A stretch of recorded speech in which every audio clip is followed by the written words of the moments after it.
जय जगन्नाथ मु प्रज्ञा वेलकम कर मोर आउ गोटे फ्रेश न्यू ब्लॉग को आउ एबे आसी सका ब्रश करके जस्ट चा पिऊँ प्लस एपटे मोर बैग पत्र भी बैग पत्र पैकिंग कर सारे ना जीवार अच्छे आज मेस को मो सांगटे आसूची जिनस पत्र नहीं कि आनीपारे कहीं से मुझे जाऊँगी चलते देखा आज दिन मान कौन कर ना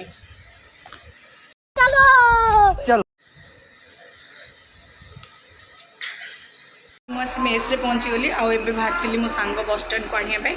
साइकिल नहीं बाहरी किंतु दीदी जड़े कहले कि गाड़ी में मुझार अच्छी जलिया से मुझे साइकिल थोदेवी दीदी सहित आम मुझे पलैबी नहीं आसबि ताको चलतु लाइन पड़ेगा बर्तमान आसिकी मु मेस रे पहुँच सारी आउ भी आने जाइए बस स्टैंड सी भी पलि आसी झड़ाझड़ी रूम फूम करूँ से रोसईबास कलुनु से बिरियानी ऑर्डर कर देलु जोटा कि आसी सारी से बाढ़ुची कि आम ठीक खाइला बेलू लाइन पड़ेगा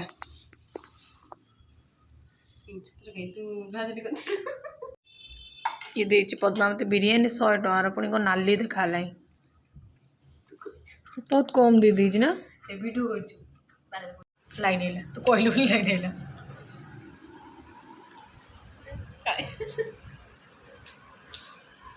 भल लगुनि तो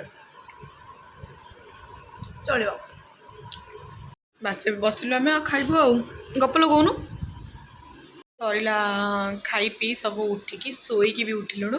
आ बस पढ़ुलु दुई जन बस फास्ट गपिलु 6टारू तापर ए बस पढ़ुलु से जस्ट सेपट रूम को गला तो मुझे भिडियोटा आरंभ करदेली आउ रात आज किसी खाइबुन कारण भोक होनी बिरियानी खाई से पुणी एत भल लगुन खास लगुन से आज ब्लॉग टे मुझे एंड कर भल लगे लाइक शेयर एंड सब्सक्राइब करदे थैंक यू।